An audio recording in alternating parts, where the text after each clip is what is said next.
igitego gakunda gukunda cyane y'ukuri sinoro nk'uko nabivuga reka nkubwire mugabo ko ndagukunda cyane kutego koko ndagukunda cyane y'ukuri sinoro nk'uko nabivuga reka nkubwire mugabo kunda ndabivuge ko ndagukunda cyane rwose ndagukunda cyane mukama uri mwami wanje reka ndabivuge ko ndagukunda cyane rwose umbwira ndabivuge ko ndagukunda cyane rwose ndagukunda cyane mukama uri mwami wanje reka ndabivuge ko ndagukunda cyane rwose.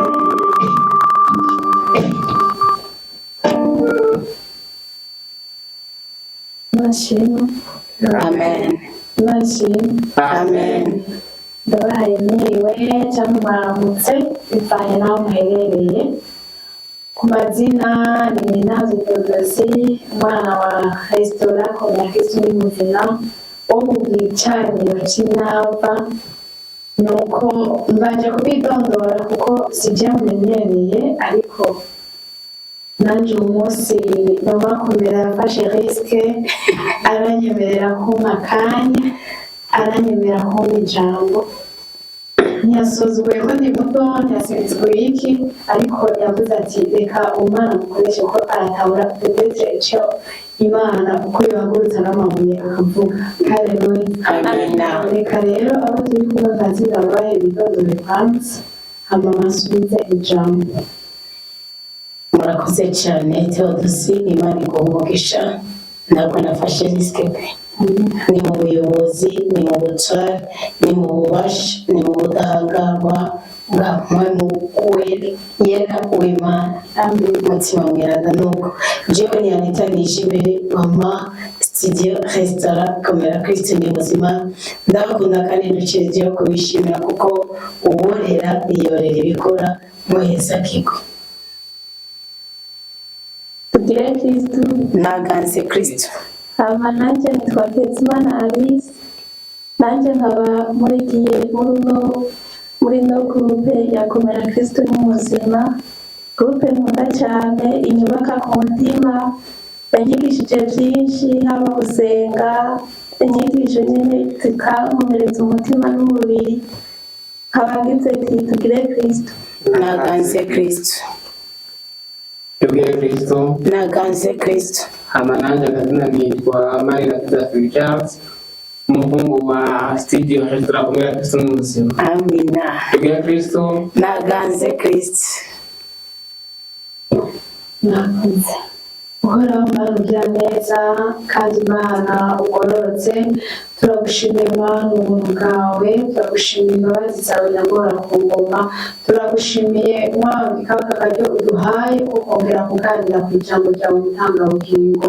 Turaguhaye ikaze na karibu Mwami, Mwami ndakubera umunwa nawe wivugire papa, kuko ubwanje niba nyitege ariko bitege wewe nyagora ku ngoma. Ndaguhaye ikaze, ndakubera indava muri jewe mutangabugingo, wongere uganirize ubwoko bwawe mutangabugingo. Ni wewe uzi icyo imitima y'abandi bantu yotewe mutangabugingo. Mwami ndasenze ubuntu bwawe bwe ku bantu bawe papa, ndasenze ngo abantu bose bazokurikirana iki kiganiro tugiye gutangura mutangabugingo. Nazo n'inyuma y'imyaka 5 mutangabugingo, buri umwe wese azogikurikirana azogira icyo kimufashije, azogira aho kimuvanye n'aho kimushikanye, uhereye ku mwana muto, uhereye ku bakuze, uhereye ku mupapa, uhereye ku mumama. Ndasabye ububasha Mwami uzobe muri iki kiganiro kuzocumva wese mutangabugingo. Urakoze, icyubahiro cyose n'ukuganza nibigaruke kuri wewe, mu izina rya Yesu dusenze twizera, amen. amina birabasha mperehere si bisa mpera ariko nuko turi kumwe ngaha sinzi ko baraza kwihangana bikoze nk'aho ijambo rivamo bidakunze bashobora kuba bazi ko nje kwigisha mugabo sinzi nanje ngira nza gutora topic naje kuvuga swati naje gusenga naje kwigisha byagenze gute nanjye nja kubitora mu bibanye nza gutora ariko uko bigenda kose mwemera turi kumwe abanye natwe uko bigenda kose ndazi ko biza kuba byiza gusumba ahanini jewe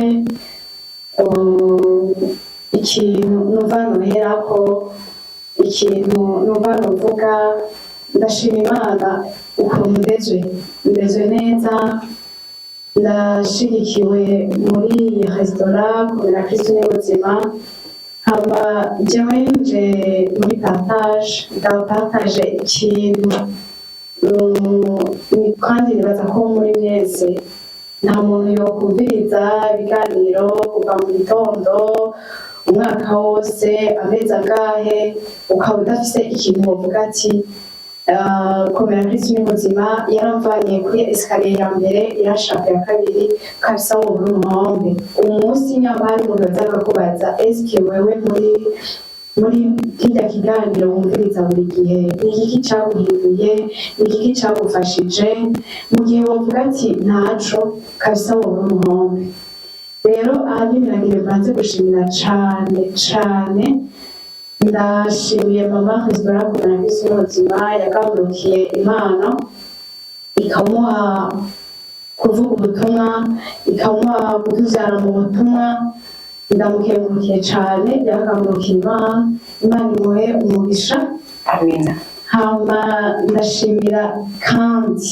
natwe numva noshimira n'abandi bemeye kumukamburukira abandi bamuteye intege bakanadutera intege mu gushinga intahe basha no kuri intahe ziradufasha cyane ziradufasha yego mpereye ndashimiye cyane umumama duheruka kugira ko kuri Antoine yari yabuze umutwaye wiwe intahe yiwe yaratwubatse je yaranyubatse je kuri pari wanje yaranyubatse nukuri Imana izoyiguhe umugisha by'imitsibo ufise ijuru ryishimira kandi Imana izokugirire neza izokurinda umubabaro yaratsinda ntawayizeye ngo imuhemukire ntawigeze ikoza isoni umuhombe ni ubutamenya Imana umuhombe ni uwo tutari kumwe jewe rero ikintu ibyo kubapartaja bateje n'abo turi kumwe ashobora kuba ngiye andeo y'ibyo bari bitetse ariko jewe uko ndongorwa niko ndabivuga nyambara akavuyo nyambara iki Josefa mugabo jewe uko ndongorwa niko ndabivuga kandi ni jewe mfise ijambo ni sinzi ni ukuvuga rero je ikintu kizanye ngaha je nje kubabwira ikintu canyubatse muri uwo muvukano gusumba n'ibindi byose basha kandi sinza kubabwira ngo iyi myaka 3 yose ngo niho ngo tuba tatanguye kunyubaka jewe neza bitanguye kunyubaka ari no mu Burundi sinovuga ngo inyigisho yigishije ari hanze hari aho zangoye ngo zishikane ariko ubu kabisa novuga ati aya mezi amaze arino atwigisha novuga ati hariho ikintu kimwe canke bibiri mfise nogenderako kimfasha iyo yarashoboye kunshikanako kandi ahagowe ubu uzokumva ijambo ntarishire mu ngiro azoba asa n'umuntu yiraba mu kirori ariko yagera hajya imbere akibaga isura yiwe haleluya amen ni ukuvuga rero jewe ikintu ca mbere d'abord cyanyigishije ikintu ijambo akunda kuvuga cane muri iyi minsi akunda kuganira cane kuba kwisobanukirwa kuba wewe haleluya amen uyu munsi abajene, abamama, abapapa ntituri batwebwe, kandi iyo tutabaye batwebwe turananirwa cyane. Haleluya. Mu kunanirwa nguku, mu kunanirwa n'umukobwa, mu gihe ntari jewe nza gusanga hariho ibintu biza kunaniza ndiko ndagenderamo. Haleluya. Nk'akarorero ugasanga jewe ukundi ngiye ku kazi, umunsi wanje sinigeze ndawutegura, sinigeze mvuga ati jewe umunsi ibyo nza gukura nibi biza kugenda uku, sinigeze ntegura umunsi ngo ndawubwira Imana. Haleluya. Ni ukuvuga kwisobanukirwa jewe ukuntu nagitahuye kubw'iwanje nawe n'ahanyu, nko kuvuga ati nanje reka niyumvire eske iki gihe maze muri restaurant Komera Kristo ni Muzima, muri studio restaurant Kristo ni Muzima, ni iki kintu mu buzima bwanjye cyahindutse? Nusanga iyi myaka yose iheze ucumviriza atakirahinduka muri wewe, ni ukuri urarwaye kandi uzoshaka reka no kuyumviriza, kuko nukuri iyi ni ifungurwa dufungura buri munsi. Haleluya. Amina. Ariko reka twifashishe d'abord ijambo ryo muri Matayo igice cya 2, turasoma kuva ku murongo wa 1 gushika ku murongo wa 5. Haleluya. Amina. Haravuga ngo hashize iminsi, titiro iravuga ngo Yesu akiza ikimuga. Hashize iminsi asubira i Kaperinawumu, bimenyekana ko ari mu nzu, bakoraniraho benshi, ntibakwigwa mu nzu, eka n'imbere y'umuryango bose ababwira ijambo ry'Imana. Haza abazanye ikimuga bagiteruye ari bane, babuze ingene bamushikira kubw'ishengero, basambura inzu hejuru yahatumbereye, bahejeje baratobora bugururira bahejeje baratobora burukirizamo interuzo ijyanyemo ico kimuga. Yesu abonye ukwizera kwabo abwira ico kimuga ati, mwana wanje, ibyaha byawe urabihariwe. Haleluya. Amina. Mariko 2 umurongo wa 1 gushika kwa 5. Abantu b'Imana, ijambo ry'Imana ntirizira ku busa. Nyamara umunsi Imana iciye muri jewe ikambira ijambo, wewe uriko uranyumviriza ryakire nk'iryawe, nturyakire nka mugenzi wawe. Je Imana yantumye kandi nanjye ubw'iwanje ndaryakire nk'iryanje. Mwari muzi mbega yuko uko witeze ijambo, uko witeze Imana ariko kwiyereka, icyo mwari mukizi? Ni ukuvuga rero ijambo nyambarije rirakubera ifungurwa, rikubera ifungurwa, rikubera amata gukuza, rikubera umutsima w'ubugingo ukomeze, rikubera inkota urabe wirabe uvuga ati, mbega iri jambo kuri jewe niki kiringaburiye ko, niki kirimujije ko, niki kirinkebuye ku buzima bwanje bwa minsi yose. Uyu munsi turi mu buzima kuko uja gusanga abantu turwanisha ingufu z'iwacu, umupapa arava ngaho akagenda mu rugo w'urugo avuga ati, jewe rero ubu ndagiye ku kazi. Sawa, ugiye ku kazi, mugabo dufate wisumamo buri munsi, uko uza guhezagira uno munsi siko wahezagiye ejo, mugabo ukagenda wishizemo ingufu zawe, cyangwa ukagenda hari akantu petetre wabitse mu mufuko, wagakarama imigisha, wagakarama ibi. Izera Imana, bawewe mwizera Imana yawe, kandi Imana irakubwira neza. Imana nta muntu n'umwe ishobora kwemera ko amaramara hejuru yo kuyizigira. Ngerageje basi kubashinga intare gato cyane, umunsi mu gitondo, iki gihe murabizi ko amabisi twese atugora, nageze ku kazi numva barampamagaye barambwira ati, hari ikintu kigukeneye kandi hadahera iminota 30 utaragera muri fire. Ariko uwo mwanya ndavuga ati, none jewe ko bazi nta modoka afise, nta kintu na kimwe, biza kugenda gute? haleluya. Amen. Ariko ndavuga ati Mana jewe nari navuye ngaha nsenze ndasambuza ibyo duteka mu mayira ko shetani yicaye kandi shetani nta n'umatinya. Uwo mwanya nari maze kwakira nk'abantu babiri ca ndava ngaho nyene ndagenda ngiye mbona umurongo w'amabisi ni muremure cane, ariko numva nyene mbona nta taxi, mbona mufate taxi, ariko nca ndiha amahoro reka ngende ku murongo ntiwamenga ndi wa wundi babwiye muri 30 minutes uzobushitseyo. Haleluya. Amen. Ariko igitangaro c'Imana nagiye nifitiye icizere numva yuko umenga jewe uko bigenda hose nasanze bisi imwe ndavuga ati aha biraze bisi nyinshi zica zidutwara twese. Bantu b'Imana jewe ushobora gucakira ukundi muga jewe nacakira nk'igitangaza c'Imana. Nashitse nkunda ku murongo w'inyuma, ariko nagiye mbona hariho bisi iriko ipakira ku murongo w'imbere. Sinagiye ngo ndenganye canke nkuvuga ati reka ndabe nyamba igihumbi nanga ninjira muri bisi kare.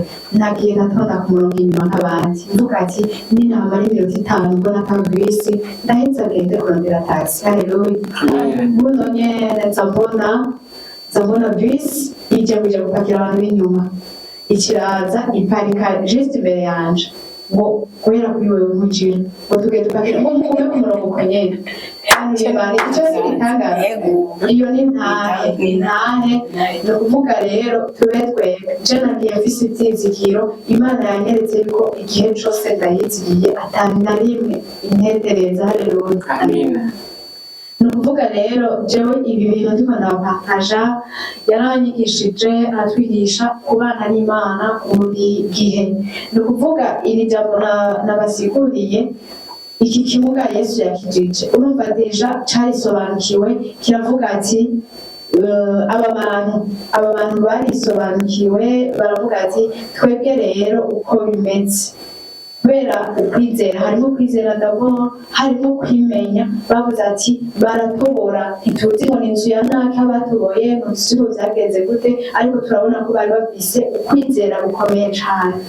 Haleluya. Ba rero wewe wizera Imana ubane n'Imana buri kanya buri segonda kuko birashoboka. Haleluya. Ibi tunariza bizokwama bihari, ariko umenya ati buri gihe ndavuga ati Mana mbabarira kubw'iki nakosheje. Haleluya. Ubwo ubu tuvugana jewe nakuze nzi ko abantu basenga nkaje nabafata mu kumenga n'abantu bahinze, nabafata mu kumenga n'abantu batabasirivye basa neza, ariko nsanga uyu munsi jewe numva umenga nta n'umusirimu haba atari usenga. Udasenga uno munsi nukuri sindavyumva. Ni ukuri Imana idufashe cane. Ijambo turonka buri munsi nyamba twaramuhawe akitanga agaheba vyinshi kugira ngo aturere, kugira ngo adukuze ntituba abahombe. Uyu n'umuvyeyi muga murabizi yuko nawe umuvyeyi ufise umwana wiwawe imye cyangwa ni satani cyangwa satani hapo tukiye kimjindoza ko satani abayivanze imbere. Yes, satani ko umuntu asenga ntashobora kwikoresha. Ubona kuri Yobu, ariko uretse ko Imana yamuhaye ububasha bwo kugerageza Yesu, ahubwo kimwe urumva ntiyikoresha satani, arekugwa n'Imana. Nico gituma iyo utunganye kugeragezwa ntushobora kubihakana. Niya fotokopi y'ikintu keneye izi imbere ya original kandi Imana irayitererana. Jewe ukaba ufise amahera petete yo kumushira kw'ishuri ushaka, amahera yari ya ego, ariko mu kibanza ciwe n'ugenda kwiga. Haleluya. Uyu munsi rero araduha ijambo nitwebwe two kurishira mu ngiro. Sinsobanukirwa uno munsi umwana w'umukobwa yoba arerewe muri restaurant kubera Kristo ni muzima, mugabo uyu munsi agenda yambaye itamukwiye akumva abasifu yagahindukira inyuma. Nturisobanukirwa mwana wa mama, my friend, nturisobanukirwa. Haleluya. Uyu munsi sinahura umwana arerewe muri restaurant kubera Kristo ni muzima. Uyu munsi sinzi ashobora kwishimira ubwiza bwiwe akabona ko azoronka umugabo kubera ubwiza bwiwe. Bakunzi b'Imana, ukuri hari abakobwa beza, hari abahungu beza, uyu munsi mugabo batariko bizigira urugo rwabo, batagwizigirira mu cubari, batagwizigira mu bisusu bafise, batagwizigira mu bwiza bafise, ariko uzigirira urugo rwiwe mu Mana nta na munsi n'umwe izomutetereza. Haleluya. Dusigaje iminsi ibiri ngo tugere muri 2026. Wewe uri kuranyumva, kwifurije ko iyi minsi ibiri, kuko Imana ntikangwa n'umwanya usigaye, ndakwifurije ko ufata ingingo ukavuga ati jewe cette fois-ci ubunye ngire negera Imana, kuko amayira abiri yari naniye ifisi. Ntawe usaba abami babiri, nyambutse yuko usaba Imana yawe, yibwira ati Imana ndashaka untandukanirize ijwi ry'iwawe uvuga n'ivyiyumviro vy'iwanje. Haleluya. Kuko uwo munsi hariho umuntu ashobora kuvuga ati par exemple ukumva ijambo ukavuga ati reka rero iri jambo ndaribibire, ukaribibira mu mubiri ngo ndaribibire nzongirira nzoronka umwimbu nanje. Nomara tumenyere yuko iyo wabivye ukeneye umwimbu, sivyo? Haleluya. Rero mu gihe waribibiye mu mubiri ukavuga ati sawa, ntiwihaye n'umwanya wo kurimbura ku ijambo, iri jambo kuri jewe, ijambo nejo wundi fata ko ari amata, ufate ko ari umutsima. Umwana ntakura atanyoye amata, ntakura neza. Umwana abaye amata arakenera umutsima umukiza, arakenera inkota n'igitsure c'umuvyeyi. Haleluya. Hama iryo jambo girabemo uvuga ati jewe rero nyimba mvuye mu nzu navuganye n'Imana ko ngiye muri ibi, nzi yuko Imana ishigikira, ariko kamwe mukaraba yuko ata mutima ukwagiriza my friend. Haleluya. Ukaraba ko ata mutima ukwagiriza, ni ukuvuga uzogenda ntibazogusifura kurabe inyuma. Haleluya. Uyu munsi turaba Kristo bari ba Jamari. Mvuze Jamari ni kuvuga bari parti umukobwa andi basi n'ikiburirane en fait mwisimu, mvuge ati n'ikiburirane. Umunsi turaba Kristo ikiburirane, ni kuvuga wewe uragenda nobabazwa cane n'igihe nosanga hariho umuntu dusangiye ubutumwa ko antwita nka twese numva umenga mu bintu by'ibu umuntu aba arakeneye kuba umukozi w'Imana, akavuga ati je nanje ugatwe kiwanje ko nigishijwe, reka nanje nibere umukozi w'Imana. Nyamara abantu uretse uvuga ati ndi umukozi w'Imana kuko ndiko nderera ijuru, ndiko nderera Imana, ndiko nderera abami n'abaherezi, watura amajambo mazima ku byawe, watura amajambo mazima. Ni ukuri Imana iravuga kandi irishura. Haleluya. Ama sinzi igihe namuvuge gatoyi, arihangana. Babankomera ikintu rimwe gusa, kandi sinigeze ndabimubwira. Rimwe twagiye tuje mu rubanza ahantu hamwe namusobanukiwe, nkavuga ni koko uri umukozi w'Imana kabisa, ni umukozi w'Imana. Ni ukuvuga icyo gihe twagiye tugenda mu rubanza rwa famiye, jewe nukuri mu bijanye nari na kamera canke ibindi nta na kimwe nabona ko ndamufashamo. Je nyene nari ngiye urubanza nyene rw'umuryango bisanzwe, ariko uwo munsi bivanye n'imodoka yari ihari, sinzi ukuntu mvuze ati quand même je simusigara. Ahantu rero hagiye kunyereka ati ndavuga ati wa muntu yarakenyeye pe, yavuze ngo oya ngo hako hasigara naka n'ivyuma we uripakiza. Haleluya.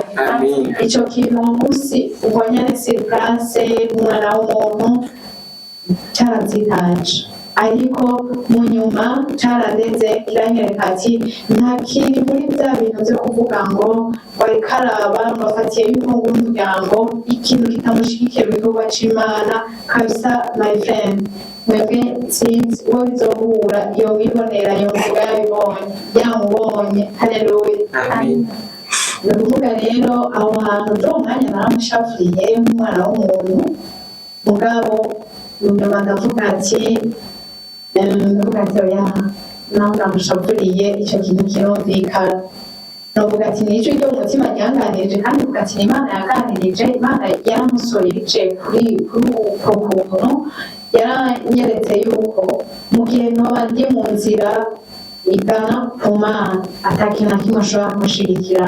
Haleluya, amina. ni ukuvuga rero uwo munsi n'umubyeyi wanje si umubyeyi wanje gusa ariko ndashima Imana ko amushyize mu nzira zanje, ndashima Imana ko twavukanye nawe. Haleluya, amina. ndashima Imana yuko uyu munsi ishobora kuronka ikintu ntataja imbere y'abantu kabisa n'ukuri mbaye je nkijijwe kuva kera harahize igihe nkijijwe ariko uwo munsi numva ndi proud y'ibintu ndimo, numva umenga siniko ndavuna amaguru ngiye gusenga, numva yuko nishimye buri gitondo iyo nzuka numvise yuko ukuboko ndakutuza ugakunda, ukuguru nkakutuza ugakunda, ndavuga ati uhoraho ni intambwe ishimishije ushikanyeko, sintekeranya ko na vya bindi uzobimpa. Bantu b'Imana, bana n'Imana, hambwira Imana ugira icyo wibutsa Imana. Nyamba akunda kutwigisha akubwira ati nyamba ufise urubanza, mbega ico kintu kiranditse muri Bibiliya, nyamba ufise urubanza ni mu ingo tubura, nyamba ari Imana bivuga, akunda kubivuga yuko ati ufise urubanza ruzane tubura, nyamba uhoraho ari ndavuga uko ni gute uwo munsi jewe nobwira Imana ati Imana no ca gihe co mwibanga ry'iwanje nta wundi muntu n'umwe ahazi, jewe tubanye neza, tubanye amahoro, mu mafaranga yanje tubanye amahoro, mu vyo meza ngizo buri munsi urabizi tubanye amahoro, ni gute basha Imana bikagutabara. Haleluya, ni gute Imana bikagutabara, ni gute Imana bikagusegura ukuboko. Basha nta kintu kiryoshe nko kumva ufise umugozi aruta abandi bose, nko kumva yuko uyu munsi mfukama agasenga kandi amarira yanjye nzi umuntu ayumva gusumba abandi bantu bose. Haleluya, uyu munsi urashobora guca ku muntu ukavuga ati okay jewe rero uyu muntu ndetse turamushaka kubera turabana kandi satani ntiyicaye ndamuciye ko ndamutsitaje. Okay, ariko wewe urashobora kuvuga ati reka ubwire Imana yanje ko ncumuye, kuko icyo kintu nakibonye ngenda kubashimira intahe gato gato ni partage irimo intahe. Haleluya, amina. rimwe jewe abasuma ntibakunda kumpamagara, rimwe irya nimero bakoresha barampamagara arambwira ati halo, ndamwitaba arambwira jewe ndi umukozi wa Interco ndakagura ibyo ntabwo ko ari umusuma. Arampamagara rimwe, arampamagara ku nshuro ya kabiri, ku nshuro ya gatatu ndaramubipa jewe aca arampamagara. Haleluya, uwo munsi ampamagaye canamwitaba ariko nk'umwana w'umuntu ndamubwira nabi n'umuntu twari kumwe, ariko kuko mvuga mu kanwa kacu nta cyiza kihava atari Imana yari kuvugishije. Haleluya, uwo munsi nabaye umunyantege nke, nsanga namubwiye nabi, nsanga namututse, ariko mu nyuma umutima wanje uranyagiriza. Ntibyabaye bya bintu byo kubwira Imana ngo Mana ngomba mbere kubera ngo zishyira nakumanye icwi rinyagiriza. Mbega wewe wamubere ko umwana w'Imana wamubereye umuco wahe, ko bakubwira muri Imana rivuga ngo bitube umunyu n'umuco, wewe wamubereye umuco gute? Ndatsindwa aho hantu ndavuga none umusuma jewe ndamurondera kweli, ariko ndabura amahoro. Uwo munsi biranka, isaha irahera n'iyindi irahera, mugabo ndumva kweli ko nagoberejwe. Haleluya, amina. Umunsi uwo mutima canamwandikira ndamubwira ntibite mbega nubwira kuri mu gasho nabura n'isaha n'inga umunsi ndagutere, nabura n'amakaramu atanu ndaguha. Aca arongera arantuka, mugabo kubera ko nari numvise ati petetre n'Imana irankarira aho kantu ngize, sibyo? Kandi ndabifurije gukarirwa n'Imana basha, ndabifurije vrema. Ni ukuvuga uwo mwanya naciye ndamwandikira ndamubwira ati wewe kwebwe udapfumye umbwira kuri mu gasho. Aca aranyandikira aranyidodora ngo mfunze igihe kingana uko, ngo mfungiwe mu gasho ko mu Rumonge arambwira ko yitwa Ndabaza n'umuntu twicaranye ni aha hari agashoye ndaramubwira urazi ndamubwire ni size izi nze kumvugisha ndaza kukurungikira amahera muri ibi kashe ni naho aza kuba y'amakara ndaza kuba amaze kuko nagumye nsumikirwa gukora ico kintu mu gihe mugabo naciye mvuga ati umuntu reka ndamubwire naba ari n'abakoko afunzwe araza kumvugisha yasangirira mubwira yaciye anyandikira ndabona nabanza arasaba imbabazi nawe ejo namubwira ntoya ntiburya si wowe wagize ikosa ibyo ndakijijwe ntibyari bikwiriye ko ngenda gutuka umusubize ntibyari bikwiriye ikosa abana ashaka si nabo barikoze urumva saramaza hano musengera hehe n'umenga urumva umwanya nyene kinamubwira ati reka ndakurungikire reka nshitse ico nakwemereye haleluya umunsi ico ndamurungikira sinamurungikire menshi ariko uko biri kose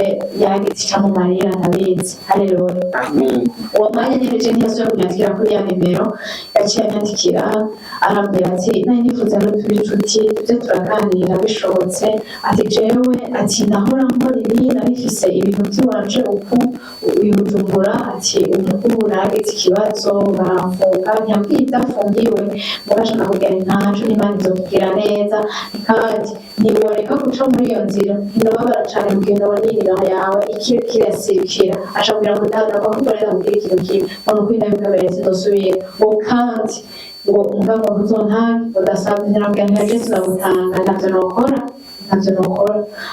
ashambwira ngo urakoze cane ngo nukuri ngo nagenda gusezeranira yuko ntazobisubira sinzobisubira nta na gato namubwira ntibana namaze no kubamenya yuko mubaterefona nimuterefona abantu mukoresheje ubusuma ntibana amaze kubamenya yuko mera n'amakonegisiyo mufise muduhuza arambwira ngo nukuri ngo urakoze kumbera umwana mwiza urakoze kumanura ujereye imbere umuresha itari y'ubusuma niyi ati ndabiheze uwo musi narumvise nishimye muri jewe ikintu cari kimaze umwanya nabona ati je none nta ikosa mfise gutuka umuntu agomba kunyiba hari ikosa mfise ikosa nari ndarifise kuko je naramenye Imana umuntu ntajya ashushe nanje mukamwereka ko ashushe haleluya nuko rero turi muri partage mugabo nashimye kutanakishamo intara ndababwiye sinaje kwigisha sinzi icyazanye mugabo ico nzi nuko uwo ari we wese ndifuza yuko yogira ikimufashije haleluya nanjye bizonezera ngiye numva ngo irya jambo mvuze nanjye ryanteye intege ryamfashije muri ubuhanga rero ikintu rero kinzanye kendi usigaje iminsi ibintu kuri Imana mukabe jamari ubugira kandi bajamari banyihanganire iryo jambo nashatse gukoresha rinyorohera mukabe jamari uri jamari bajamari uri Mariya ba Mariya reka kwigira ikiburirane reka kugira gukorera abami babiri kuko uyu munsi abana b'Imana hariho ibintu bidutsikamiye tutazi ico bivako raba wewe eske igihe umaze muri resitora komera Christian muzima watambuye igihe kiniki eske niki cyagufashije ereka nawe ushobora kuba warabaye umwe muri ijambo ry'Imana rivuga ibi bimuga ugasanga urabaye muri resitora komera Christian muzima uri kimuga kandi si itangaza kuko n'umunsi wovuga ati iri jambo rero tuzavuze ryamfashije iri jambo avuze ryamfashije kuva na kera twakuze tubona yuko no mu ishure umwigisha ashobora gusobanurira ntuvyumve ariko umunyeshuri mugenzi wawe agufasha ugatahura haleluya ni ukuvuga umunsi rero uhereye ku mukobwa ndifuza ko umukobwa yisobanukiwe ukavuga ati jewe konti imyaka mfise uko ngana menya icyo ushaka menya icyo ukeneye hama Imana ikwiyereke haleluya reka kuba ikiburirane uwo munsi uvuga ati uwo munsi ndamukunda nezerewe icondi ivyo nivyo twigisha nezerewe icondi ariko mwana ndifuza ikinaka ndifuza kukinkorera ni ukuvuga isi y'umwuka ntizokira mu kajagari izoba ufise uko ikubuza murabizi igicaniro ca restaurant komera Kristo ni muzima mama komera Kristo ahagarariye kizokuvugira haleluya kizokuvugira jewe sintekeranya ko igicaniro co ngaha nubwo ntosenga ndaja mu gitanda nkabwira Imana erekana harya Mana ndiko ndasenga haleluya erekana harya je ndiko ndasenga Mana nyamara nagize intege nke zo gupfukama ngo nsenge ndabwira Imana akatsiro kariko karantwara ariko je ndiko ndasenga nindaza kuvuguruza haleluya amina nawe uza kuvuguruza kuko igicaniro co ngaha izina ryanje ririko rero iyi minsi ibiri dusigaje ava yuko 2025 ihera bantu b'Imana ndifuza ko tuba abantu bisobanukiwe ndifuza ko tuba abantu bubaha Imana ndifuza yuko tuba abantu bagendana n'Imana muri buri kintu kimwe kuko umukozi w'Imana tuzoba turiko turamuruhisha uno munsi bitwaza turi bajambari ukamuha umutwaro ukamubwira ati jewe buriya bimeze uko jewe buriya bimeze uko ba wa muntu uzi ati umuryango wanje umeze uko ibyabatsikamira nibi nk'ubu jewe nk'akarorero ndabizi mama wanje afise diyabete haleluya mama wanje petetre niyo yamutwaye haleluya ariko uyu munsi gituma hari ibintu dushobora kwisobanurira twifashishije n'ubuzima busanzwe umunsi kubera ko numva hari indwara za karande uretse ko je yitwumfata ndabizi neza ndavuga ati hariho ibintu ntashaka ko mafungura kenshi ariko hejuru y'ico iyo mbanzi ko ari karande nta mfise amaraso je nshobora kumfata muga kubera ibicaniro ibintu vyadutsikamira ku bicaniro zirya ndwara zihiraho haleluya ariko tukaba bidegemvya tukaba abakomeye tukaba abakomeye urugingo n'umubiri bakunzi ba Kristo mbega hari umuntu adafise intahe gutya uwo muri muzima gute ukagera uno munsi udafise intahe erega no kuba ukomeye ni intahe haleluya no kuba ukivuga bikemera ni intahe no kuba ugitambuka bikemera ni intahe rero tugerageze rero tube twebwe nyene tube twebwe twisobanukiwe ni ukuri jewe bibiliya sindayisobanukiwe cane ariko sinzi ndafise ukuntu nza ndafata akajambo kamwe kamwe kandi biramfasha rero ahantu nahiririwe ndahababwira ndashobora kuza uwo munsi nkavuga ati mfise akajambo akanaka ndetse nakafise muri bibiliya ahantu nshitse ngaho nyakononga aca ambwiraho kanditse kavuga ati Mana kubera iki ibi bintu wabizanye b'iki gihe kubera iki kuva na kera utampaye kumenya ijambo ryawe bakozi b'Imana ni ukuri kumenya ijambo ry'Imana ni ubutunzi budasanzwe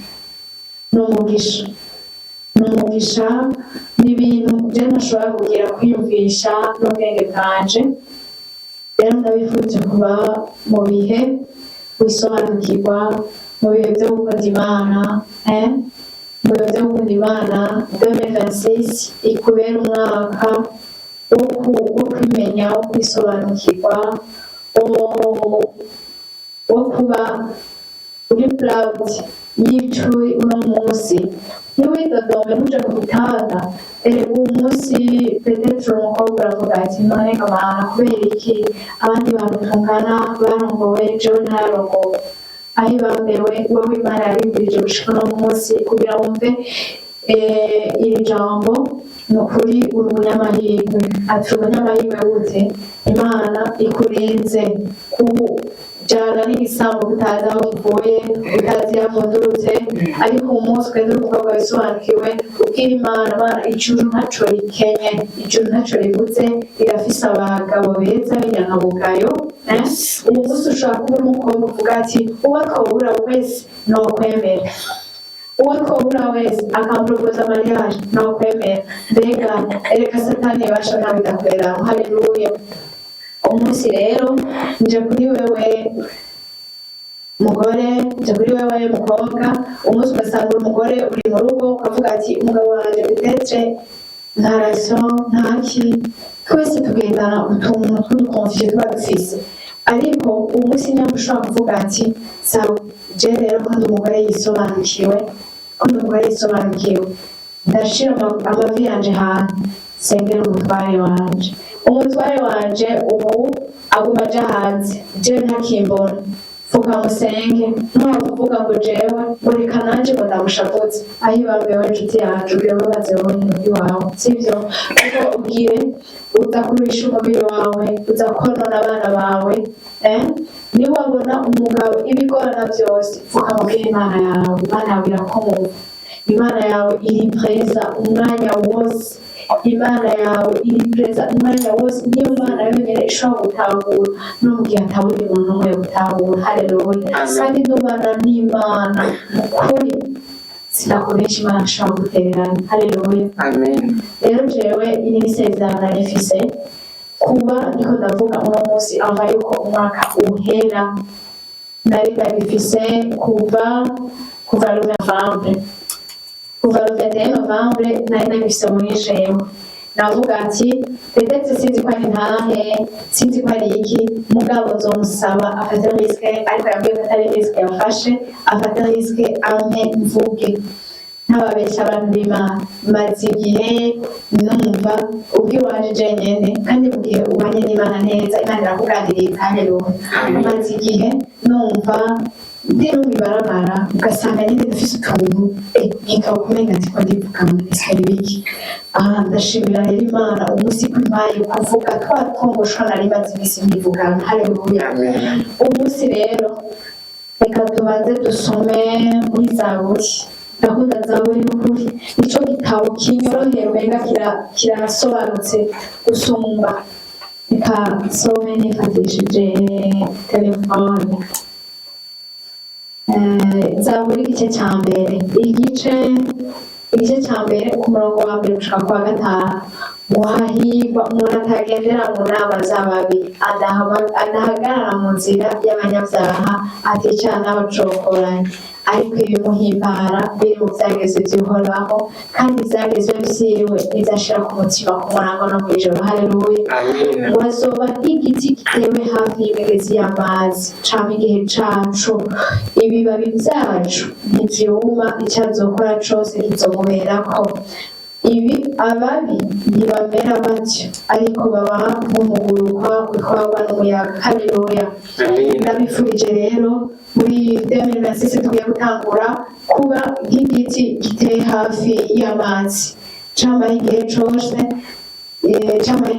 haleluya ndabifurije ko umukobwa mugenzi wanje iyi 2025 ufata ingingo uvuga ati jewe rero ngiye vugamira Imana nsaba ibyo nkeneye Imana kuko Imana ifite iyi si nta n'abagabo isigaranye ndabatera inkonda bacana intege iyi si nta bavuga isigaranye ariko kwa data biruzuye ubu munsi wewe urarabira umuntu mu mubiri ukasenga Imana ukavuga ati Imana ashaka naka mu mubiri nukuri Imana nyakuntugira mu guha haleluya ariko uyu munsi ndakwifurije kuba umukobwa uvuga ati jewe Mana uwo muntu niwe wamumpaye n'igihe bizogorana ukavuga ati Mana reka wa muntu wama byagenzuye wa muntu wama umunsi yangoye muri ubu buryo mbega Mana nitware gute nta kuntu nakumva wowe umukobwa yisobanukiwe upfukamo ugasenga Imana yawe ngo ikikuzanira umuntu avuye muri karaoke waze batumbere wewe haleluya ikikuzanira umuntu yabyaranye n'indaya zitatu ngo ndaje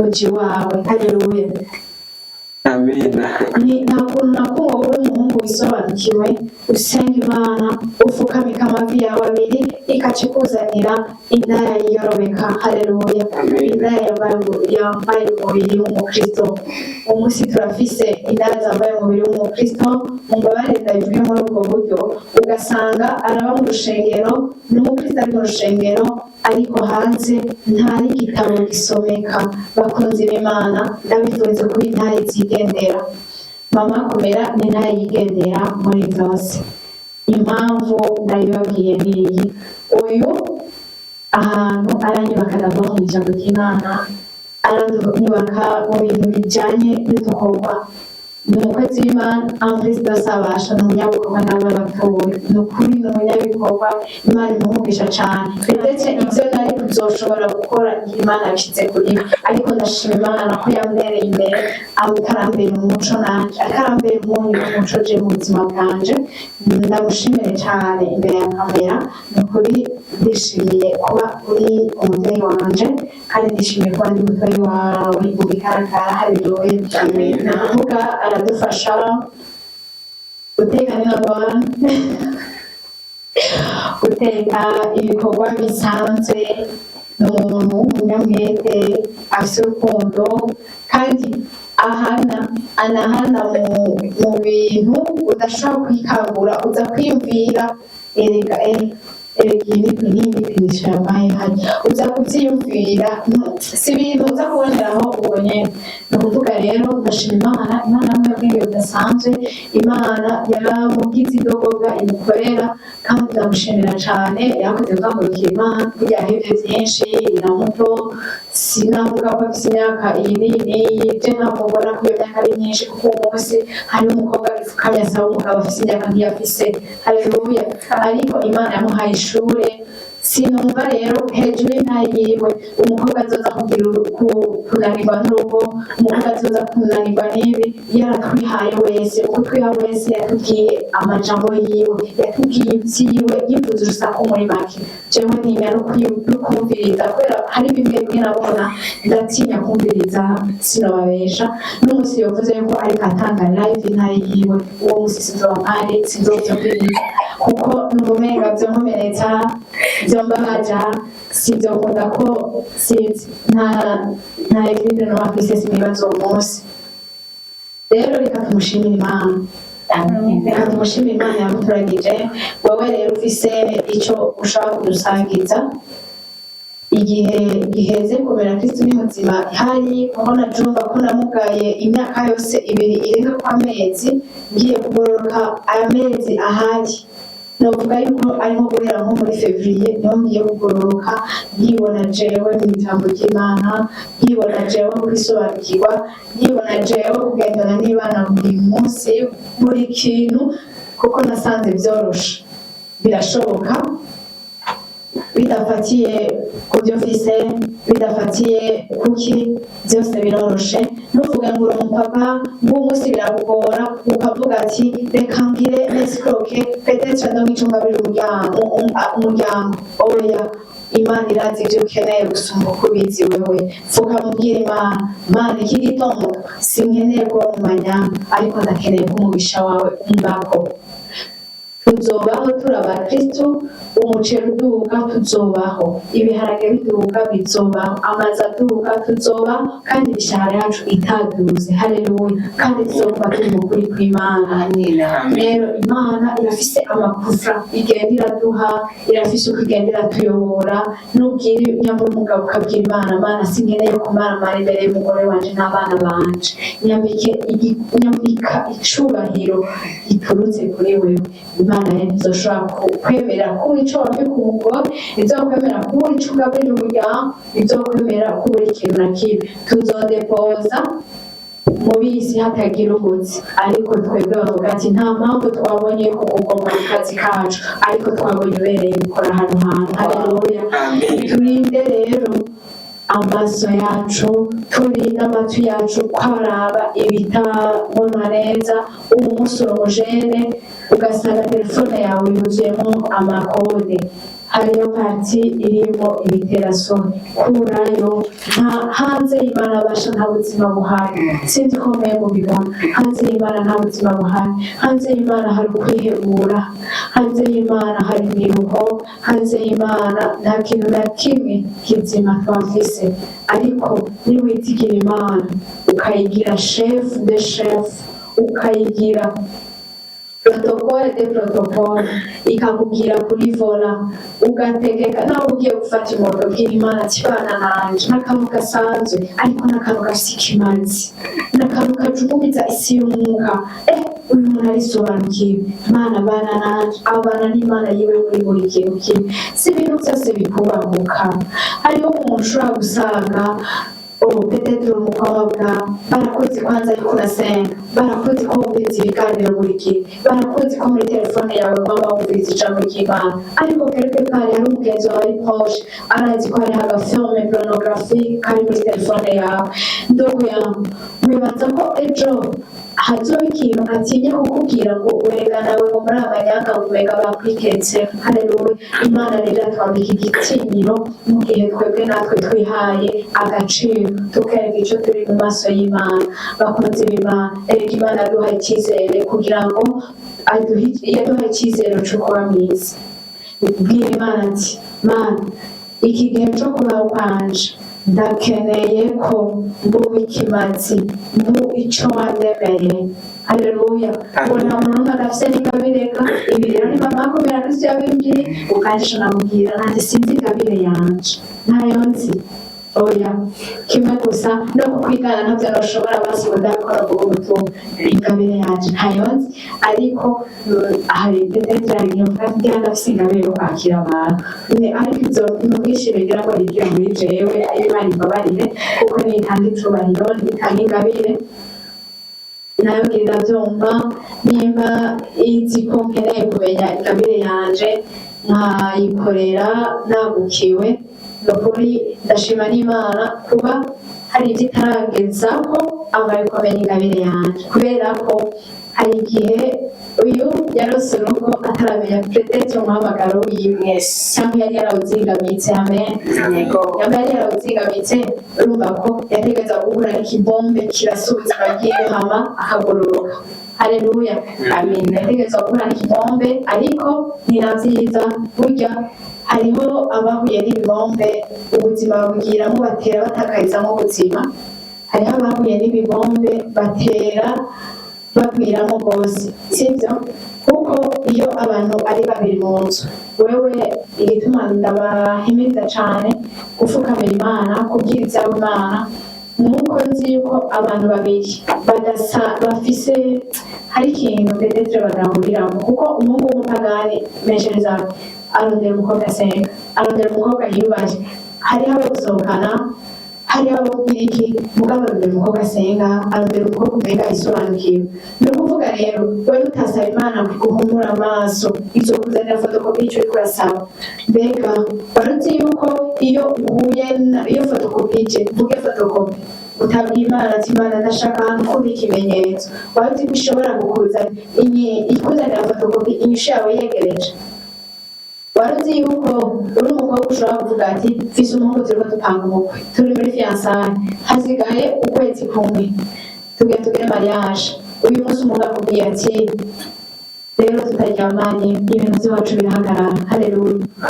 Mbega wewe ibatse wovuga iki? Ko waba warihanganye icyo gihe cyose wovuga iki? Wovuga ngo ntibigenda wobiheba cyangwa wobireke? Rero twe tugenzwa n'ab'isi, tugenda n'ab'isi twaje tuvuga umwanya ati egaye hamwe n'ubwima hamwe n'ubyawe Petero ashobora guca mpeba. Petero ashobora kutagira iki, aza kukunesheje icaha, nicyo kintu cyambere ufise mu rugo rwawe. Haleluya. Aza kukunesheje icaha ati warabonye ko noguheba narakwishamba ku rugo, genda uri umukobwa w'agaciro, genda uri umukobwa afise valeur, genda uri umukobwa uzi icyo afise uwo munsi, kuko nyamufise Imana utekeye ikintu kinini cane, utekeye ikintu kinini uyu munsi izogufasha no mu buzima buzokurikira. Kuko amahitamo mabi ni n'uruhombo ku buzima. Rero ntukangwe n'amadeception peut-être umaze kugira wowe uri kuranyumviriza, ntukangwe n'ibyo umaze gucamo. Iriya ni inzira zo gukomeza waciyemo mushiramo. Ntiwiyahire mu gisizi ubona ko kidakunda, ntiwiyahire mu bintu ubona ko bidapasa. Vuga mubwira Imana, ndashaka ko ugendana nanjye muri buri kimwe, ndashaka ko umbera umuco, ndashaka ko umbera umuco muri ibintu byiza. Haleluya. Ndabifurije rero ibihe byiza. Jewe nzogaruka peut-être dusangire partage, ariko nari numva ikintu ca mbere cari kumbabaza kabisa nuko nari kwinjira muri 2026.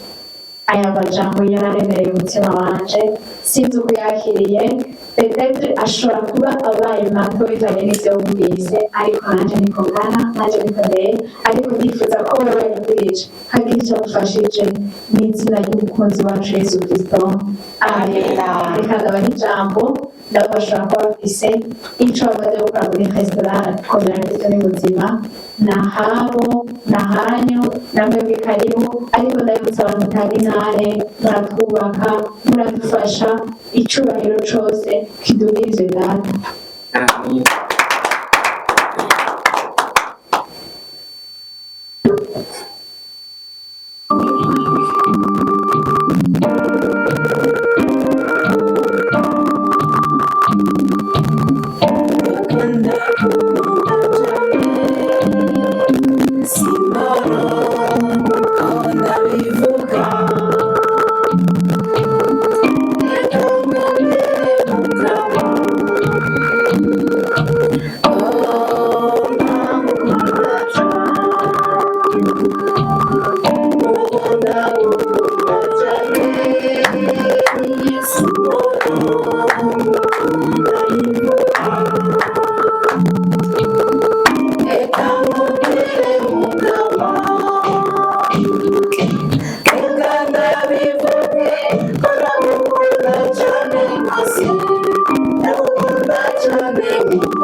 abagenzi bari ubwoko bwinshi, ariko cyane cyane hari ubwoko bubiri bw'abagenzi. Hariho abagenzi novuga babi batujana mu bintu nyene bitari byiza, bitari mu mugambi w'Imana, bitari mu ntumbero y'Imana, n'abandi bagenzi batwinjiza muri mwe w'Imana. Amen. Amen. Jewe rero kuva umenye uno mfano wa Komera Kristo ni muzima, nta minsi myinshi ndawumazemo, niba rero bari nk'amezi menshi njyane nkane cyangwa 5, ariko muri ayo mezi 4 cyangwa 5 mu mezi nk'abiri ya mbere sinitaho cyane cyane kumviriza ibiganiro, inyigisho, ibisabisho bica muri uno mvukano wa Komera Kristo ni muzima. Ku mpamvu iyihe, hari igihe wasanga nk'ahantu mba ntumbereye atamakonegisiyo ahari, cyane ibyo nyine nkakena amamega kugira ngo bishobore kubyumviriza, ariko mu kungene nyene dushobora kuba dufise nk'abagenzi beza, umwe wese byose nivugiye jewe jenyene, nanje uno muvukano nawumenye nawufashijwe n'uwundi muntu nawe yari yanyuzwe n'ibiganiro bica ngaha ari muri studio Komera Kristo ni muzima, arumva nyene ko bimunyuze, yumva nawe ntiyovyigumizamo, nanje arabimenyesha, hanyuma nanje maze kuvyumviriza numva biranyibatse cyane, numva binkuye ku ntambwe yo hasi birantunganye ku yindi ntambwe yo hejuru. Rero bimaze kundungana ku ntambwe yo hejuru, nanje narumvise nyene ntibimpimbaye, binteye akanyamuneza. Kera jewe nari mfise umujinya uteye ubwoba. Kristo Naganze Kristo. Kera nari mfise umujinya uteye ubwoba, kandi wanashima narumviriza ijambo ry'Imana, mugabo atari ngaha. Murabona yuko nko ku maparuwase, jya mu Katolika, nko ku maparuwase hariho amavuta de louange menshi, hariho za louange, za vuta vocationnaire, abasoma ijambo ry'Imana, abakinnye ibintu byinshi, ariko burya ayo umunsi wawe wo guhinduka, igihe cyawe cyo guhinduka kitaragera, urumviriza mugabo, donc ukabyumviriza mugabo ntushobora kubishitsa mu ngiro. Rero jewe ubuye kuva menye uno muvukano wa studio Komera Kristo ni muzima, nkamenya n'uwo mama Komera Kristo ni muzima, naragize akanyamuneza kenshi cyane gute rero ndabye ukungene hariho ibintu bimwe bimwe rero mbona kuri we bimuranga, araranga cyane cyane n'akanyamuneza hampande y'ibikorwa byiwe n'umwete wiwe, ararangwa n'umutima w'akanyamuneza. Nanjye ako kanyamuneza iminsi tumaranye nanjye kariko karanyagukira cyane kandi nkabishimira Imana. Hanyuma ikindi nacyo arafise cyane umutima w'urukundo udacagura, utavuga ati uye si uwo mu muryango w'iwanje cyangwa uye sinzi. Abisi murabona uko nyene tugiye tumeze, cyane cyane abataramenya Imana n'agaserivisi kugira ngo ukamusabe hari igihe ahubwo umena nyene umujanye mu yindi si sinzi. Ariko wewe uno muvyeyi ni ukuri Imana imwezagire cyane rwose ku buryo bw'umwihariko, umutima w'urukundo afise yerekana mu bantu abo abataramenyereye, abamenyereye, eka nyene sinzi uko nabivuga. Nanje Imana ifashije ndashaka guca mu birenge vyiwe, nanjye vyobimbara cyane. Imana nanje ifashije ikanyagurira umutima w'urukundo, ikampa akanyamuneza, kandi ndizeye yuko nzobironka mu izina rya Yesu Kristo. Amina. Mfashijwe n'uno muvugabutumwa wiwe Imana yaturungikiye. Yego, hanyuma maze kumenya uno muvukano wa Restaurant Komera Kristo ni muzima, nanjye narigishijwe ibintu byinshi cyane. Kera mu gusenga naravangatiranye ibintu, sinashobora kuvuga ati uwo munsi Mana reka mvuge ati uwo munsi ko narose ibintu bimbabaza, simenye kugenda byitwaramo, ahubwo kumenya kugenda byitwaramo bigatuma ahubwo jewe mu mutima w'iwanje ngira umutinya ugaserukira n'inyuma. Kuko harya ikintu nabonye, iyo umuntu ubw'inyuma urinze ubona ukungena ameze, harya mu mutima we biba byatanguye kera, byatanguye kera, hanyuma bimaze gutangura kera bigaheba bikiserura inyuma. Rero kera je mu gusenga naravangatiranya, sinavuga ati iki niki, ariko wewe aravuga ati mu nyigisho ziwe hari akaririmbo kenshi akunda gutangurira ko nanjye niyo avuga ikinanga ntabwo yakumva nyine nuzuye umutima mwiranda, atari ikintu na kimwe aravuga. Reka ndabivuge ko ndagukunda cyane rwose. Okay.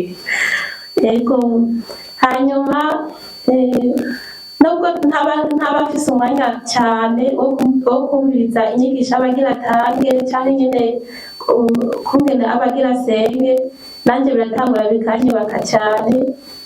N'amajambo atatu yonyine anguye mu matwi ndumva nyine umutima wanje ukirurutse ugiye ku yindi ntambwe, nanjye bikampimbara cyane nkavuga ati Mana iryakabirano wamuhaye ukuri uzomukomeze, abandanye atera imbere mu bweranda, mu kuri no mu butungane. Ijambo ryawe rigende rirakuza imitima y'abantu, imitima ya benshi. Hanyuma aba nanjye nkasaba Imana kugira ngo umuntu wese, si jewe jenyine gusa, umuntu wese yumva yagiriwe ibakwe, kuko si benshi bagiriwe ibakwe ryo kugira ngo bumvirize inyigisho ziwe, bumvirize agahogo kiwe, aritanga cyane kandi kimuhera umugisha rwose. Aritanga cyane ku buryo ngira ngo no gusinza amasaha 28 agize umunsi ngira ngo yoba ryamagira ngo isaha niye, nanjye nasinzi yuko yobikwiye, kuko umwanya wose abari mu nyigisho, abariko araraba intama ziwe ko zarose ubwatsi, ko zanyoye amazi, ko nyine zitunganye, kandi Imana irumuhera umugisha cyane, izo bimushikanire mu ijuru. Amina. Hanyuma ariko ndavuga ati si benshi bakiriwe amahirwe yo kuba bokumviriza ibiganiro bica kuri Restaurant muri studio Komera Kristo ni muzima, ariko novuga ati abantu twese aho turi ku mpande zine z'isi tumaze kugirirwa ayo mahirwe yo kumviriza ijambo ry'Imana, yo kumviriza ibiganiro, kungene bitwigisha, kungene bitwubaka, novuga ati ntituzovyigungane. Kubera iyo kuko tuvyigunganye tuba dukoze amakosa, ntaho tuba dutandukaniye n'abapagani canke nyene barya abantu batazi Imana muri rusange. Rero nka burya Yesu Kristo atashimye kwigungana ubuzima bwiwe, atashimye kwigungana ijambo Imana Data yamutumye, hanyuma igaca kuri uno muvyeyi wacu, hanyuma nawe akatwitangira akaritubwira. Urumva nta mpamvu, nta n'isiguro n'imwe twebwe tuba dufise mu gihe natwe twovyikungana ntidushobore kubihereza abandi, kuko vyoba binateye isoni cane. Aha oya nivugiye nko kubw'iwanje, ariko kandi ni nk'impanuro kuri twebwe. Hanyuma arakunda cane kutwigisha inyigisho zerekeranye n'igihe nyene tugezemwo, abajene, baba abapapa, baba abamama. Nukuri ziriya nyigisho agenda araduha jewe nukuri ziranyubaka, zaba izinyerekeye, zaba izo nzoshikira hanyuma, kuko uno musi ndacyari umujene, ndacyari umuserivatrice, sindubaka. Ariko nubwo ntarubaka, inyigisho zimwe zimwe z'abantu bamaze kububaka ziranca mu matwi, nkavuga ati Mana, harya hantu rero nahashika niwambwira nkazohashika. Ziriya nyigisho umpe kuzishira mu mutima kugira ngo nanjye nahashika nzozigendere. Ariko kandi simpambira kubizoza gusa, ndahahamira kandi gushira mu ngiro canke sinigenda bivuga ku bijyanye n'ibi biba binyerekeye ubuwe muri kino gihe muri uno mwanya. Hanyuma kandi nkasabira nk'abajene nko kwija muba numvise nk'abandi bajene bagenzi banje, kuba nabo boshira mu ngiro inyigisho bagenda barumva, cyane nk'aka message ndagatransfer naka ati bino bintu ndavye ukungene tuyaga, ati mbona wohindura hanaha. Hanyuma uko niko kwakuba turi igiti gitewe hampande y'amazi. Hanyuma umuntu akagenda akura mu bweranda, kuko ubweranda butangurira mu tuntu duto duto, hanyuma ukagenda murakura.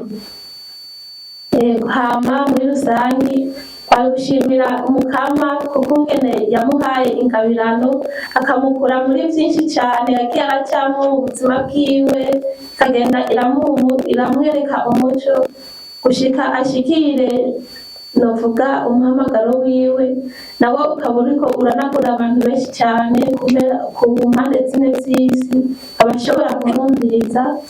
Hanyuma natwe tukaboneraho gukirutsa imitima yacu, gukiruka mu vy'isi tugenda turacamo, tukabicamo mu kuri kw'ijambo ry'Imana, tukabicamo mu kuri kw'inkuru nziza.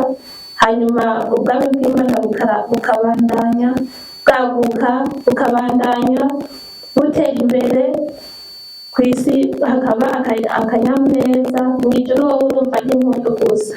Rero ndasaba umugisha umuhezagiro umama wacu, Imana imuhezagire, imwongere amavuta nk'uko bakunda kubivuga, imugirire neza, azorambe kandi arambane ubu butumwa. Imana imuduze amagrade kandi imwishimire cyane. Tugire Kristo. Tugire Kristo. Hanyuma murakoze cyane, nanjye hano kanya n'ugushima no gukenguruka mu kuba bemeye kukaduha ijambo uyu munsi. Ego ndabashimiye cyane. Amen. Hanyuma ntagiye kure cyane, tugiye ku ijambo mugenzi wacu yavuze, yatubwiye ko ashaka kuvuga uyu munsi, nanjye banayiteka ndavuga nta byinshi mvuga, ariko hari ikintu agize iminsi yigisha, nanjye nabonye yuko novuga ko ikintu kuba uguriwe. Mu ijambo ry'Imana badusomeye ryavuye muri Mariko ikigabane cya kabiri twabonye aho bari bazanye umuntu arwaye ikimuga, basanze hose huzuye, ariko bagerageje uburyo bwose kugira ngo bashikire aho Yesu ari. Hanyuma bamaze kumushikira, Yesu yabaravuga ati, aramubaza ati ukwemera ushaka ibyaha byawe urabihari kubera iki? Yemeye uwo ari we, arazi ko arwaye, bemera muzana bashaho hantu. Ncavuga n'ikindi, muri iki gihe turimo tugiye kurangiza umwaka, bakristo, intore z'Imana, abajene, cyane cyane tuvuge ku bajene kuko nibo turimo tugendana. Baratwigisha kuba abo turi, ariko kino gihe turata umurongo, cyane cyane twebwe abajene turi muri studio turakomera Kristo ni muzima. Twiyubare izi nyigisho batwigisha nizice nyuma y'amatwi, bisohoka bitora abandi, kuko kino gihe umwaka ugiye guhera. Cya kintu cyo kuba uriwe biratugora cyane mu gihe mu kibano tubaye hari abantu bari kubigina umwaka. Mu kwigina umwaka, abajene ni itariki irageze, barara mu kabare, barara mu makaraoke no gusenga tubabaza. Ariko uzosanga twebwe turi mu mvukano bivanye na kutiyemera, kutaba uriwe, rwarunganwa ruri impande yawe, niko ruza ati ruragukengera none ngo tugende. Ureke kwigina kuryoherwa hamwe n'abandi, usanga turiyibagiye, utinye abo bantu ko bagutwenga ko bakugaya, ariko mu maso y'Imana urahumanye. Icyo rero nobasaba nk'uko babatwigisha tube abo turi. Nimba uri ni mwene wanyu baduhaye akararo mwakumvise, nimba ninde ba uriwe, nimba mwumvise inyigisho ukavuga ati akaboregwe, uracyamuje utawe kuboregwa, bizo kumara ibiki? Inyigisho ejo haza nzoba iki, nzomba bameze gute? Nicyo gituma rero bakwigisha ati tube abo turi. Biragoye cyane. Tuvuze uko ku bajene usanga ibyiryohera kenshi ari biboneka, ari bigaragara, ariko mu majambo y'Imana baratubwiye muri Zaburi ya mbere, aho badusomeye bavuga yuko Mwantunga arasubiramo ati hahirwa umuntu atagendera mu nzira z'ababi, atahagarara mu nzira y'abanyabyaha, aticara n'abajokoranyi.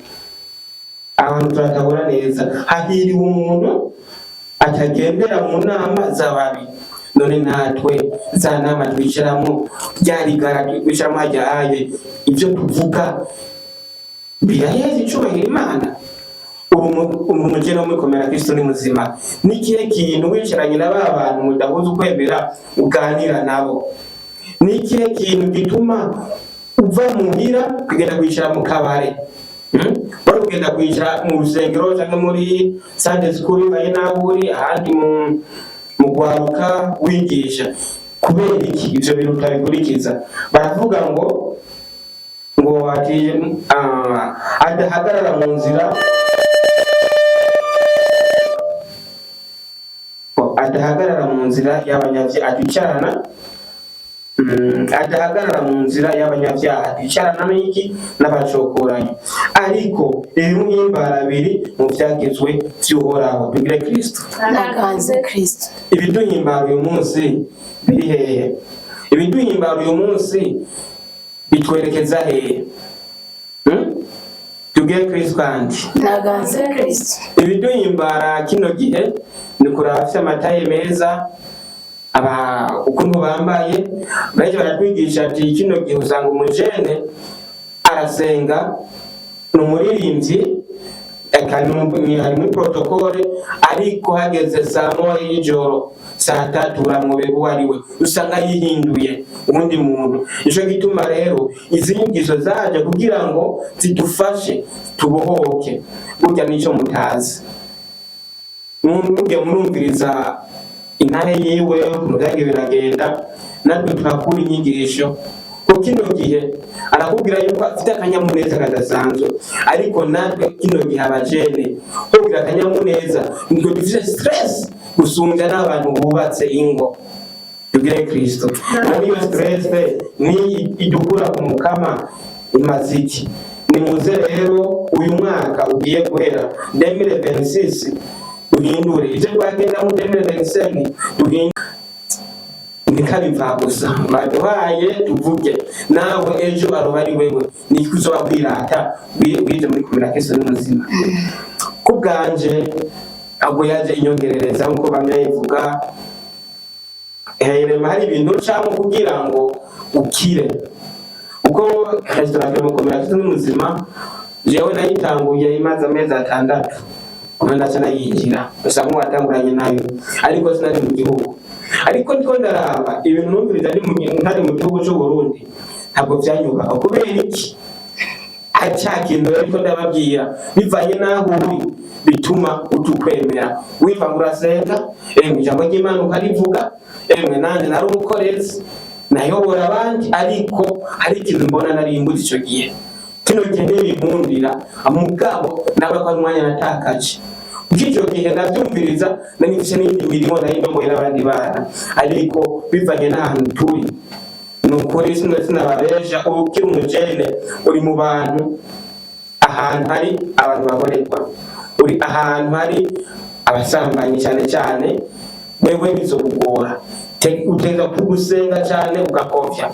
Jewe nkiri umuntu ari mu gihugu cy'u Burundi narabyumviriza mu za audio imwe kumugana aho byakenye naratoye duke ariko kwahindukira twamariye. Kino gihe rero ngiye kubona akamaro ka studio turakomera Kristo n'umuzima isho kamariye usenga kuvanga mu genzo waje kuvanga ibintu mutandukanye kumusenga biratwigisha kandi kuba uriwe aho ugeze hose ukemera kuko naho bitugora ni kugerageza abakristo bantu b'Imana nugerageza kuko ni Imana yamuduhaye uko nanze byamfashije byanyubatse mu ndavyigina ndabyishimiye kuba ndingana kano kanya ni kubera ijambo ry'Imana numviriza, ni kubera ni Imana no yabikoze yaminduye yankuyeho narindi ishanaro bantu rero nawe novuga intahe yanje yohandende kano kanya, ariko biteze umunsi umwe ko ndicara neza nkabivuga byose. Ego hanyuma turamushimira kandi kanya yaduhaye mvuze bike, ariko amajambo y'Imana badusomeye kwese umuntu abyumviriza ayazirikaniriza abura yifate ku mutwe, kuko byinshi tubirenga ko tubizi, byinshi Imana izobiduhanira kandi ngo ntabwo twumvise, ariko barayisomera iminsi yose. Murakoze cyane. Tugire Kristo. Nagaze Kristo. Nuko tugire Kristo. Nagaze. Tugire Kristo. Nagaze Kristo. Uri mwantangaje. Jesse narinzi ko muze izigahunda. Abadozi ane surprise iteye ubwoba nicyo gituma n'Imana icyintwarije. Ubundi twatanguye visijwi ariko birangiye ataje ofisi. Kubera iki? Imana hari ikintu gishasha iranyemurijeyo. Ubundi mu bantu bato ndimo kandi amwe mwarengeje mwandugije igarade. Imana rero ibibahere umugisha yumve ko nawe ko umunsi yari yarawuteguye. Amina. Nanezerewe nuko nagukomekeje ikakuvura, kandi siwe gusa anazi muri mwese ko atanumwe narakomeretse. Naruzi n'uwo mwijambo ndazi ko yovuga ngo namutoteje. Ubundi iyo umaze kuba umubyeyi mw'isi y'umwuka ugakorera mu kintu cyo kuvyinatisha abari imbere yawe, Imana iraguhana nabikabica. Akarorero ni muri Samuel wa mbere kigabane cya 2. Hofuni na Finehasi bazize igikundiro kirenze cya se wabo Heli.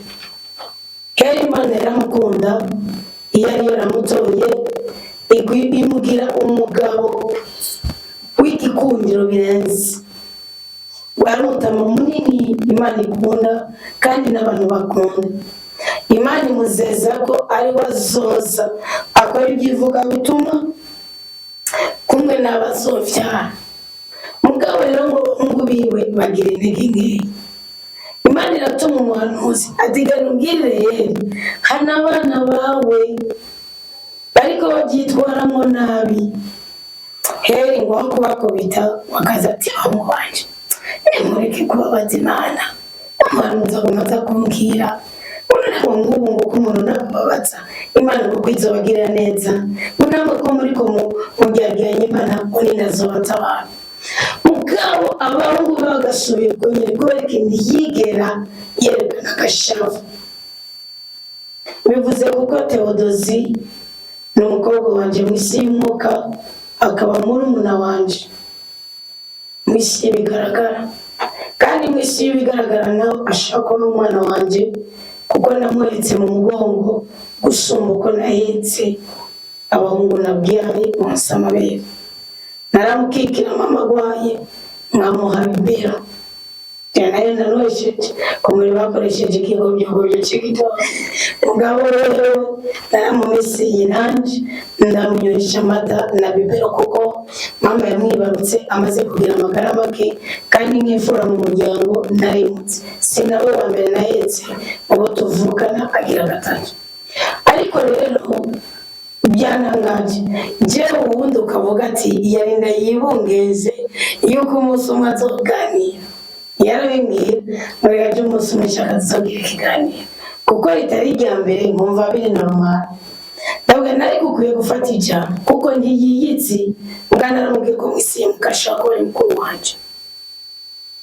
Nane ndikubwira niwe yatanguye gukizwa mu nzu n'abamukana n'urugo rwanje, akaririmba umwana wa Umukatolika konvenki.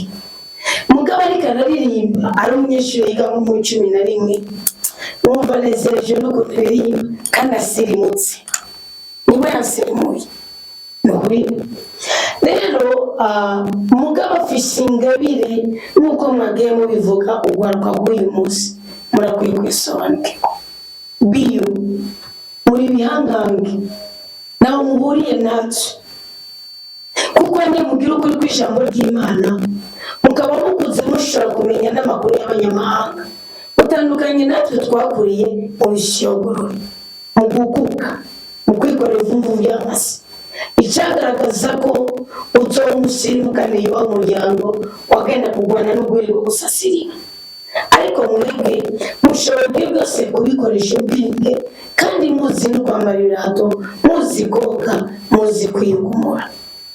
Murabanyamahirwe ugwaruka buri munsi mubyumve ngo harigihe yiyumvira ko Imana ari iy'abakene atari iy'abasirimu. Already yaramaze kubona ko ari igihushanya. Mubyumve ngo Theodosi umwifurije umugisha. Alice nawe Fulgence na Rosine yagiye kuryama akaza kuri kamera, numve ngo nabifurije umugisha. Amen. Ku buryo budasanzwe Fulgence ndaguhamagaye ku telefone nikeka ko wasinziriye, ndavuga nti nanyitaba azoba umunyamugisha kandi azoba umugisha wacu. Kuki Theodosi yateguye ikiganiro atwagwa n'iki mugabo by'ukuri ya decisive, kuko yageze gusanga ngiye kandi mumenye ko Imana yabagerageje. Mubyumva ko Imana yabagerageje ndababwira. Theodosi yasibye muri siporo kugoro ambwira ngo nshaka ko ngonza cyagira gastika aho gutwenga nze tugire ikiganiro, ndambwira yego. Mugabo uyu munsi nahise umuka wo gusenga cyane byimbitse, ndamubwira yego. Mbonye ategenda kwandika nyamisayimu cyangwa amasaha abiri ku muri kiganiro kiba mu ijoro, kumbe yaba yambute yaje yateke mavura mvuga ningira yabibye yagiye muri siporo. Maze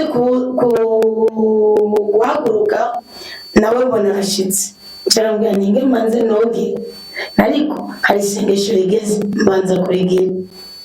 Aravuga ngo banza usenge, ryasengesho nibaza ko rimara iminota 18 cyangwa 23 rica rimara isaha n'iminota 10.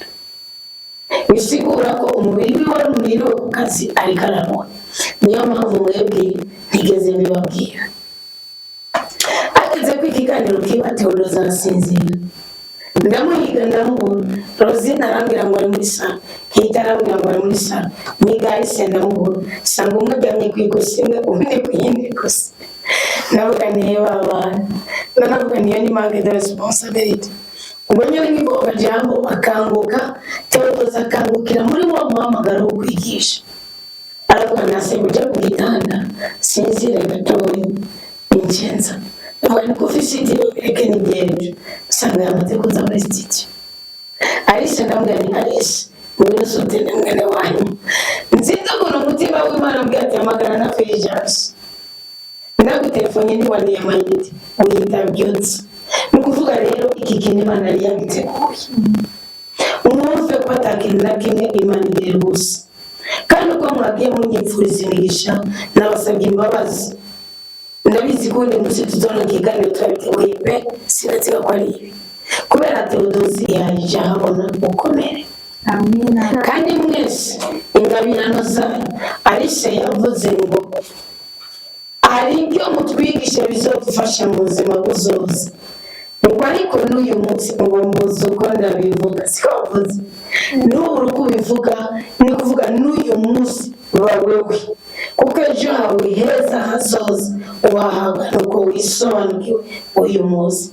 Niyo mpamvu ikivugo cy'umwaka wa 2026 ni be you, ben you and be careful. Amina. Kuba wewe, hezagira wewe, kandi wisobanukiwe. Ube attentive. Wisobanukirwa. Kwisobanukirwa ni iki? Ntabwo ikibazo muhuye nacyo bisigura ko gutandukanya n'Imana. Ahubwo kenshi amakuba Isaya yaravuze ngo nk'uko izahabu bayipimira bayicyororera mu itanure ry'umuriro, ngo ni ku mwana wanje ngo nanjye mu makuba ariyo ndamusuzumira kwa nkunda. So to be careful ni kugira nuko buri buzima bwa buri munsi ugenda ushaka inaye. Theodose yabivuze, ushaka kuba nk'uko yavuze mwaca keke gitondo, ariko ikintu cyakubaye ko kuri bisi bakubwiye ngo muri 30 minutes muri umwuka w'Imana ubwiye ngo si wewe bari kurara bakwemfomye ukazindura. Nta mpamvu yo kurenganya umuntu, nta mpamvu yo gutanga igiturire, nta mpamvu yo kwidodoma. Icuru uyu munsi nawe ufise imyaka 45 ukaba uri umukobwa, nezererwa ubukobwa bwawe, kuko mwishi hari inaye ku buzima bwawe.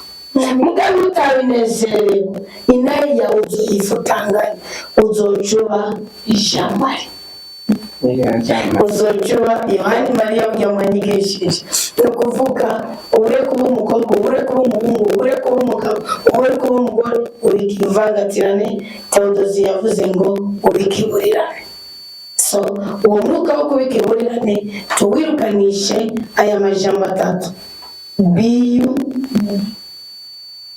ben you, and be careful. Wewe hezagira cyangwa hesha umugisha wewe nawe utagica adafishe. Muri ukuntu Imana itari njyanye muri mubanuzi bwa 17 baravuga ngo basi ugomba gukunda mugenzi wawe, maza wakira ibyiza byose ugomba kumugirira umve nawe ko bibereye. Burya n'ugomba umuntu yisobanukirwa ucujyana ikirego cyitwa kubwira Imana ngo mbego ndi umukobwa wisobanukiwe ko mu butunzi bwanje, mu bwiza bwanje, muri diplome yanje, muri taye yanje, mu nyambaro yanje kudakumiriwe. Niyo mpamvu tonyizera ngo mbitse wa musore wizeye vise konso wafise. Kamariza yavuze ngo abisi barahera mugabe ijuru ntibahera. Ni kuri mwarakoze murushizeho gukura mu ibyishimo.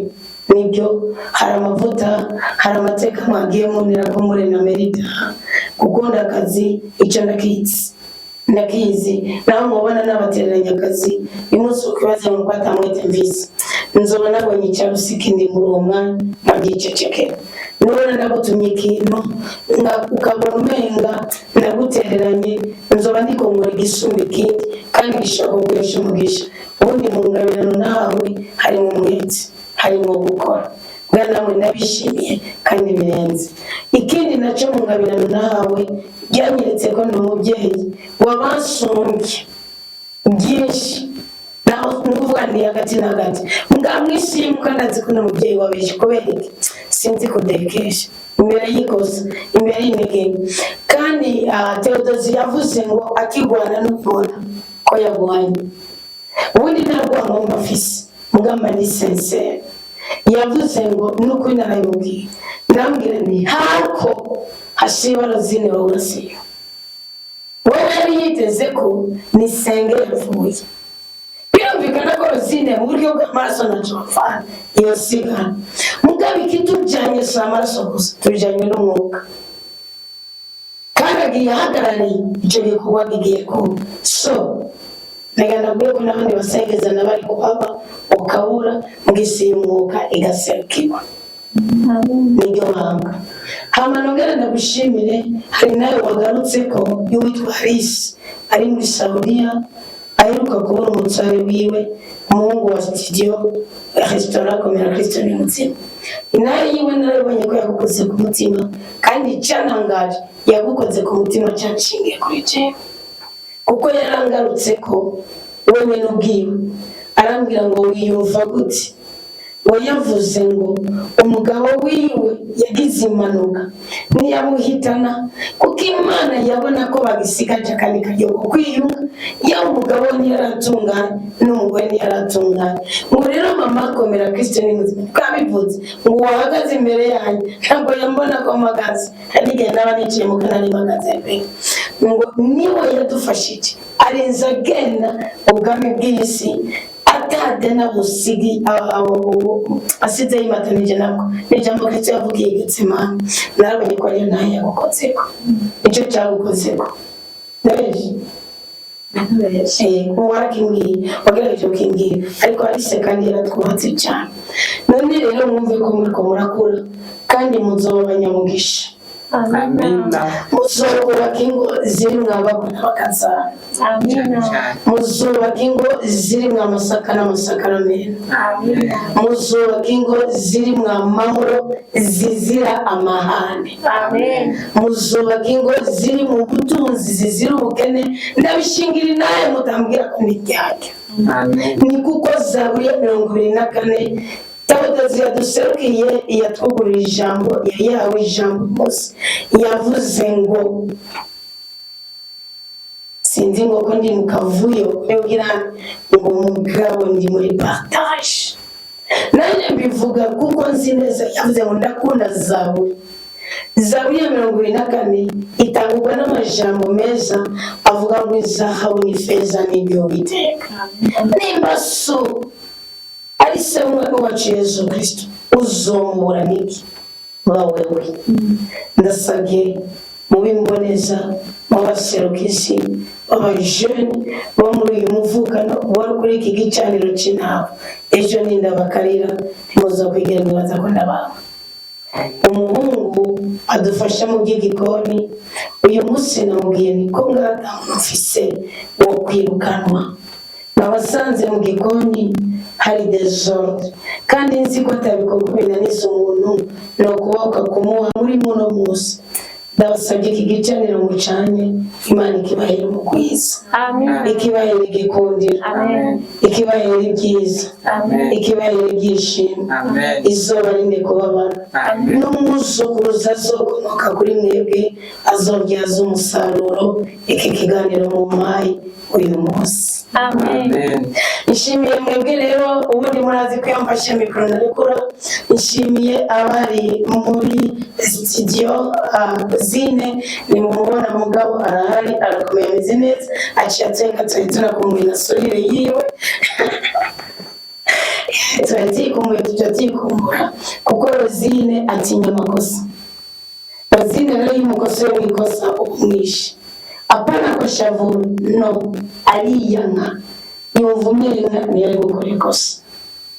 Rero buriya mwese niba mutarimo kumurisha iyo Rosine ngaha nimubona gusa amaso mugabo rero n'umwana w'intwari rwose kuko ababazwa n'ikosa akoze aba yumva ibintu byose byomera neza, ariko mu makosa n'Imana isuzumira bambe n'Imana itudugiriza igarade kandi mu ntege nke n'Imana idukomeretsa iradukomeza kandi banashaka iyo tugiye kuzamuka rwose iradukomeretsa kubera nishaka ko tubibyigenze ishaka yabipfuye icyubahiro cyayo muri twebwe. None rero mugira umugisha n'umugwiza, mugira aho muba mwubawe, mugira ijunja n'ijambo, mugira urukundo n'igikundiro, mugira amahoro n'amarame, mugira ibyiza n'ibyishimo, murambe muzoramba n'itoto n'itotare, murindwe kubabara, mwamana ubuntu bw'Imana kumwe n'abo bose bari ku mpande zine z'isi bariko baradukurikirana no kuri umugisha w'Imana uri muri twebwe ubwoko bwayo. Amen. Reka tubivuge. Murakoze cyane rwose ntawo biceceka.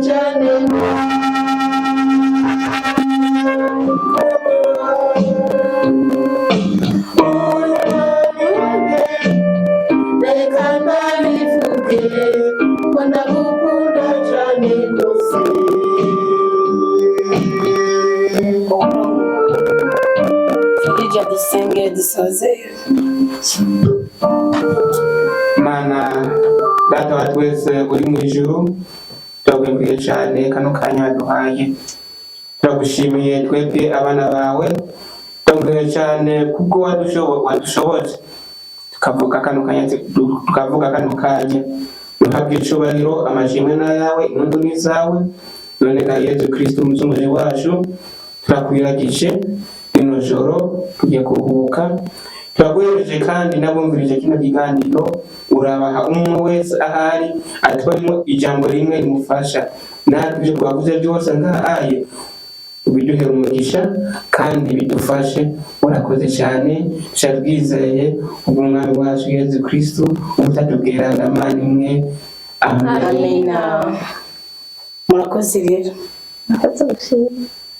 Imye cyangwa ni Satani cyangwa Satani hapo kiya kinjini baza kwa Satani bayivanze imbere. Yesu Satani Satani ko umuntu asenga ntashobora kwikoresha. Ubona kuri Yobu ariko urati ko Imana yamuhaye ububasha bwo kugerageza Yesu.